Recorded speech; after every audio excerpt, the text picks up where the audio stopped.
everybody? Welcome to HyperForce. Welcome to the HyperForce wrap-up video of the week. I don't even know where to start. There are so many places I could start. Should I talk about the fact that they went to Vesper's memory, or hard drive, whichever. There was a lot of boom times. We had a Megazord. Oh, it was fantastic. Let's get in to the HyperForce wrap-up. The long and short, when last we left our heroes, Vesper is evil, Eddie has 4 health points and hanging on for dear life, and the rest of the Rangers have been captured. They're in a giant crate. It opens up. Ooh, there's so much glare going on. It opens up with the rest of the Rangers in a crate being lowered down. They hit the ground and they realize they are not alone. Who is there? None other than Eddie, still laying in a pool of, his own blood and drool. But there's a new person with him. A person who's a little eccentric. Let's just say eccentric. And that man, my friend, is Jem. Jem, Mike Jen from Power Rangers RPM. It was beautiful. It was... If you like RPM, you really owe it to yourself to watch this episode. It was just what it needed. He was Jem. He cheesed it up. Everything was big. Everything was over the top. In fact, his character card said, lighthearted, excitable genius. What? And he got a bonus to technology. And his advanced attacks are spin kicks ending in a split. I'll take it. There's so much fun with Jem and Chloe. So let's get back into when last we left our heroes. We have Jem. So we had the guest star. It was great. He helped, as he explained to them, basically, you're slaves now, and you have to be you have to be creating grinders. That's your job. You live in a cage, you get to eat dirt.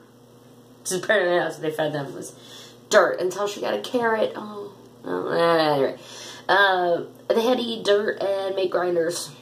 And that's going to be their lives, their slaves. Oh, wait, but Jem knows how to get out. See, Jem can make bombs, and they're asking him, why haven't you escaped? If you can, why is that a thing?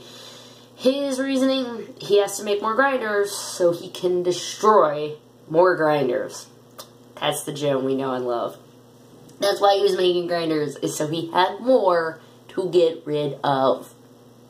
Thank you, Jem. Thank you so much. They needed to, Vesper shows up, shoots Marv, tells them they have to get going. They all get to moving.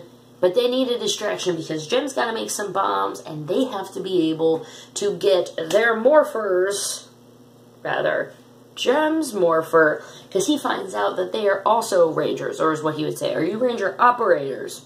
I play long enough. Jem is a Ranger operator, but he doesn't have his morpher, and that's where all the distractions come in.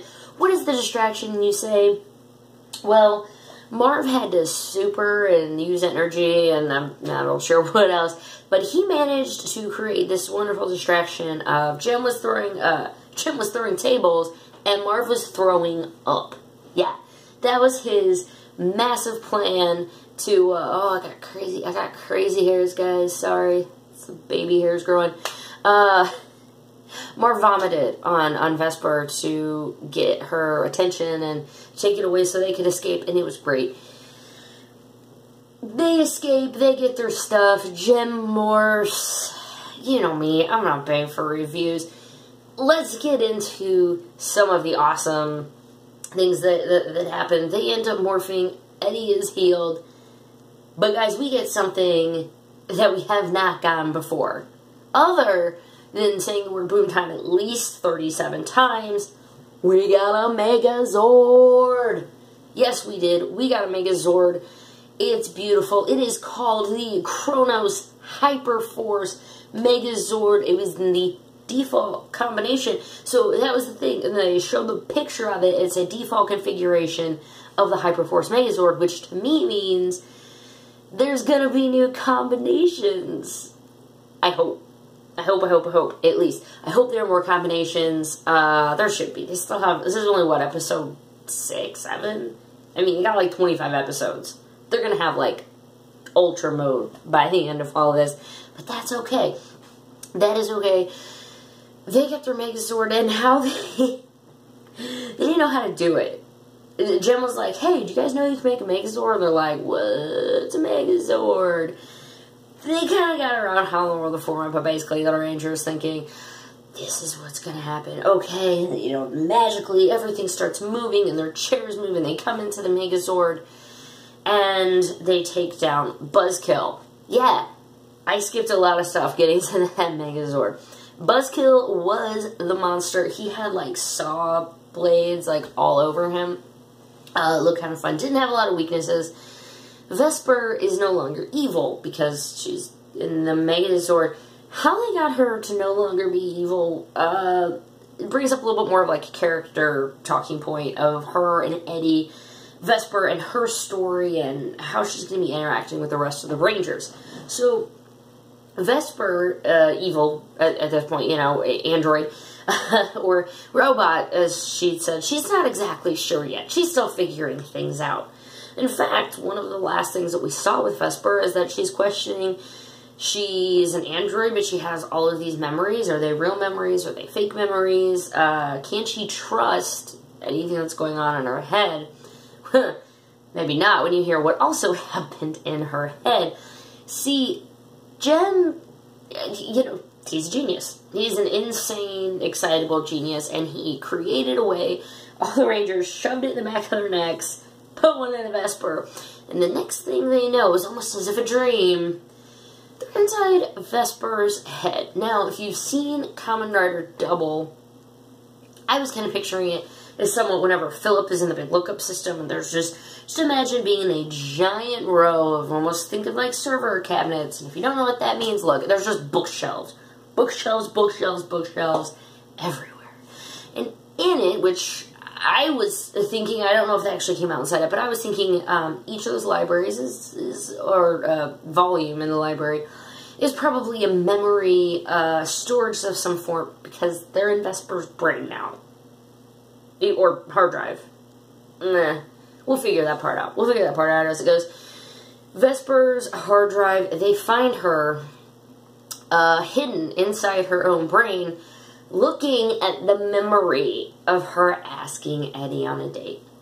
She's been trapped inside her own brain, basically due to Vengeance, and this whole time she's been trying to hold it together. She has herself surrounded, kind of in like a ball, but she's surrounded with all of these memories. It's kind of what's keeping her going. And, you know, she's not sure what's real, what isn't real, but the Rangers come in. Eddie is all, I'm not giving up on you. Dude, that's heartstrings. There were a lot of really just good acting, good moments in this.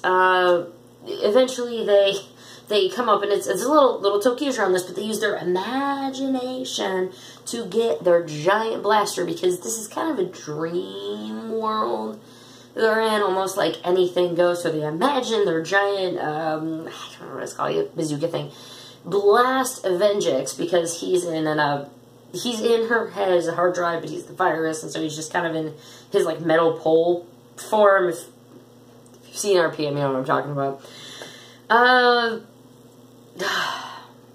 And when it ends, and when it's all said and done, Vesper really is going to be trying to go forward and figure out what is this? You know, who is she? What is she going to do? She ended up putting her hand inside the ship, like there was a hole and she stuck it in, and she somehow can now kind of communicate with the ship.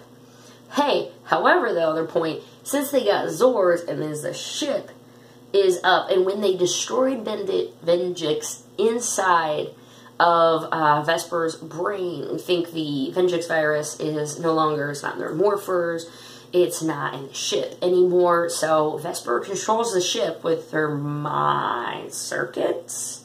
So she controls it, and they're back in the hyperstream, but everybody leaves and Marv stays behind. Now, I haven't really talked about Marv too much this episode, other than the fact that he totally just, like, took a shot to the chest from Vesper. But we learn at the end that, well, two things. One, with the Megazord, Marv is at the center point. He's kind of the heart of the team, and that's how they've been playing him. But because of that, he got to roll 2 die when they were in Megazord formation, since he is the heart, he is the middle core of the Megazord. That was pretty cool. We got a little bit about Jack and Marv.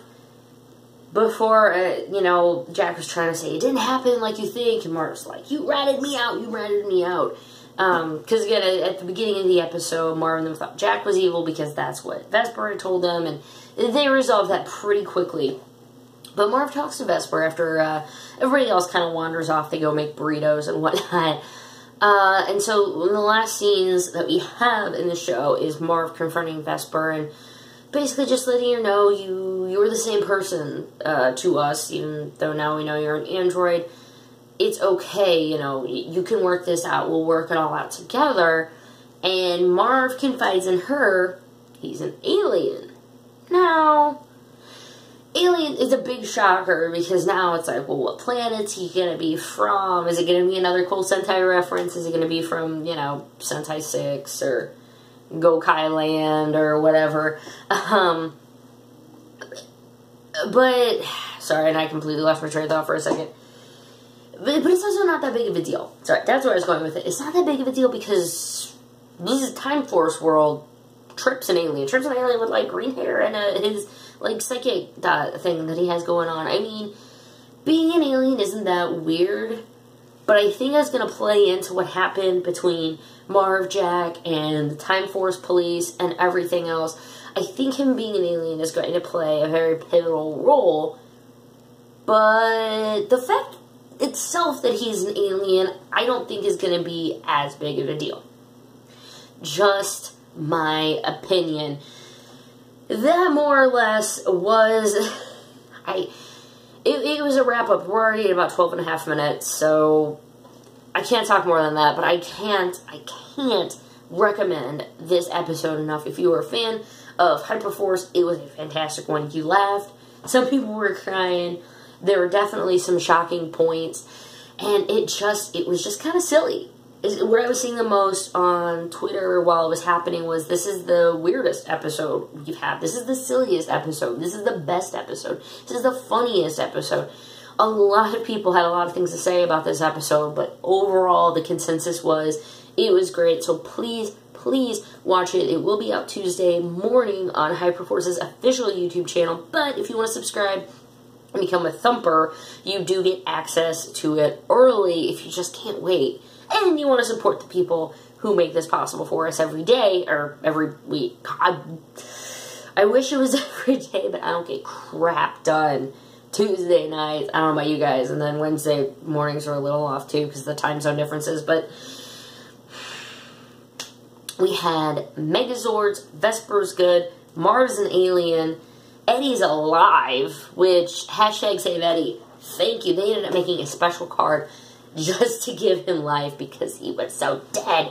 And Jack again didn't quite get as much, but he's always he's the rock, man. He's like sometimes the more serious, but he's the one who just gets stuff done. He may have also been the one to finally look in the cabinet for medical supplies, because at one point Malik is like, meanwhile your friend is laying there dying. Okay. Mike Jin was a fantastic guest. Mike, thank you so much. If I ever did a vlog or whatever, you saw that I got an interview with him. I got to spend a lot of time with him on Sunday. So shout out to Mike for being so great, for Toy Man Show, for Sapphire Management. I'm sorry. For letting me be a part of it. And I had a blast prepping, and we actually watched some RPM together, and we talked about the show a lot, and how he really was, he was so excited to be on HyperForce and to see what he did. It was just amazing. Shout out to all those guys. And Malika, man, please just start writing for Power Rangers, because what you do with the lore, with the knowledge, you've done more in than, 7 episodes than we sometimes get in an entire season as far as character development. Can't give you props enough, lady. Thank you so much. I'm going to call it here. This is already like a super long episode. My name is Ranger Liz. I will see you probably Friday at the Ranger Week interview. Taking it a little lighter this week after last week's insanity with Lupin Ranger, Pazzo Ranger. I will see you later. Have a great day, Ranger Nation.